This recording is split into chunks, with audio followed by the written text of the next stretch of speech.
Hello po, magandang araw po sa inyong lahat. Meron po tayong nakitang na stock dito na tubig. So, solusyonan natin to.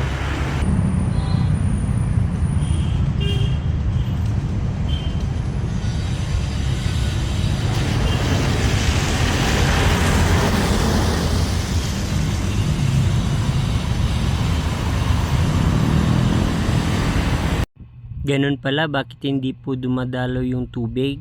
Dahil napuno pala sa buhangin, basura at putik yung drainage. Tara, solusyonan po natin.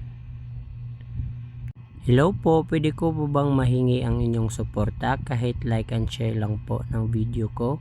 Malaking tulong na po yan sa akin. Maraming salamat po. Pag-ibig. Yun pala, bakit hindi dumadalo yung tubig sa koneksyon ng drainage? Marami palang basura na nakatambak. Basura lang pala ang dahilan. Sa wakas, dumaloy din.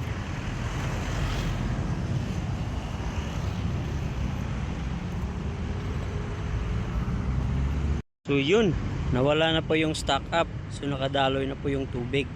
So salamat po sa Diyos.